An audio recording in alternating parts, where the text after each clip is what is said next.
Good morning, students. I hope you all are fine and studying regularly at home. Students, before starting further, let me introduce you to some terms which would be used in today's segment. We all have heard the term province so many times.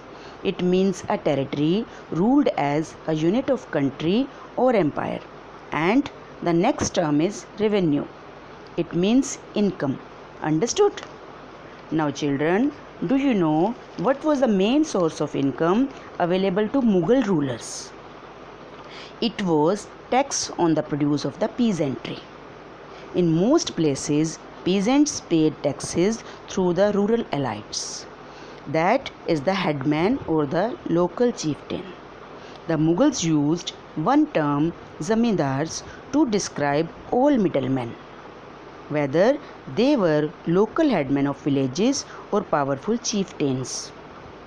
Akbar's revenue minister Todarmal carried out a careful survey of crop yields, prices, and areas cultivated for a 10-year period, 1570 to 1580. On the basis of this data, tax was fixed on each crop in cash. Each province was divided into revenue circles with its own schedule of revenue rates for individual crops. This revenue system was known as Zabt.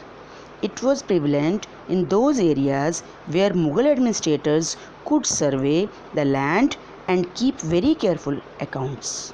This was not possible in provinces such as Gujarat and Bengal. In some areas, the zamindars exercised a great deal of power. The exploitation by Mughal administrators could drive them to rebellion. Sometimes zamindars and peasants of the same caste allied in rebelling against Mughal authority. These peasant revolts challenged the stability of the Mughal Empire from the end of 17th century. Now children, let us have a closer look of Akbar's policies.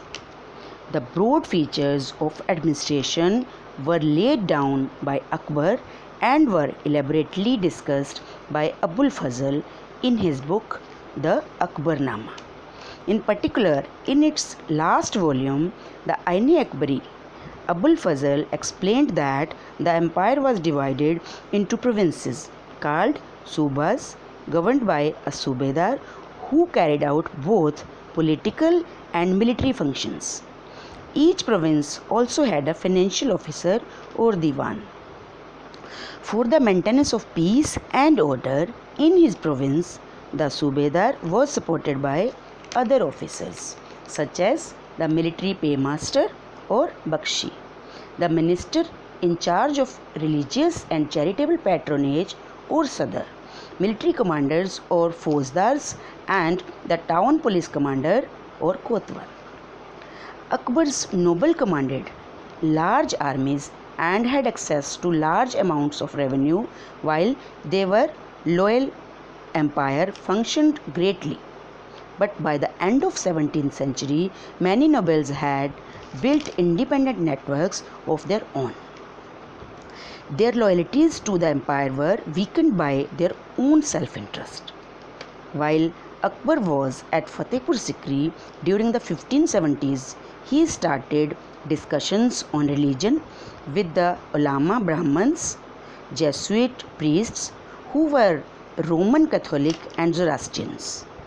These discussions took place in the Ibadat Khana.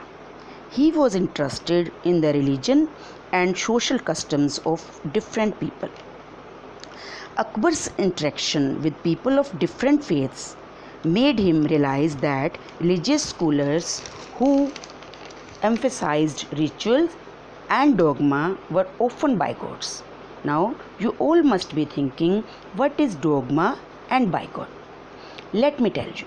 Dogma is a statement or an interpretation declared as authoritative with the expectation that it would be followed without question, and bigot is an individual who is intolerant of another person's religious beliefs or culture.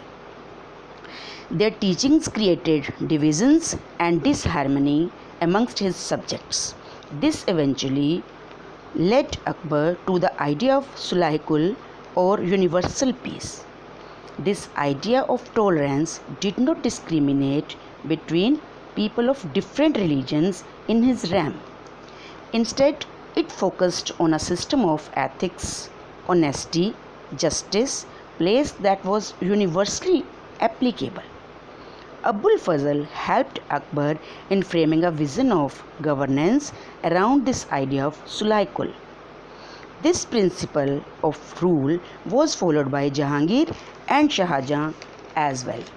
The administration and military efficiency of the Mughal Empire led to great economic and commercial prosperity. Moreover, the international travelers described it as the famous land of wealth. But these same visitors were horrified at the state of poverty that existed side by side with the greatest wealth. The inequalities were shocking. Documents from 20th year of Shah Jahan's rule inform us that the highest ranking mansabdars were only 445 in number out of a total 8,000. This small number, a mere 5.6% of the total of mansabdars, received 61.5% of the total calculated revenue of the empire as salaries for themselves and their troopers. Furthermore, the Mughal emperor and their mansabdars spent a great deal of their income on salaries and goods. This expenditure benefited the artisans and peasantry, who supplied them with goods and produce. But the scale of revenue collection left very little for investment in the hands of the primary producers, the peasants and the artisans. The poorest amongst them lived from hand to mouth, and they could hardly consider investing in additional resources, tools, and supplies to increase productivity. The wealthier peasantry and artisanal groups, the merchants and bankers, profited in this economic world. The enormous wealth and resources commanded by the Mughal elite made them an extremely powerful group of people in the late 17th century. As the authority of the Mughal emperor slowly declined, his servants emerged as powerful centers of power in the regions. They constituted new dynasties and held command of provinces like Hyderabad and Awadh, although they continued to recognize the Mughal emperor in Delhi as their master. By the 18th century, the provinces of the empire had consolidated their independent political identities.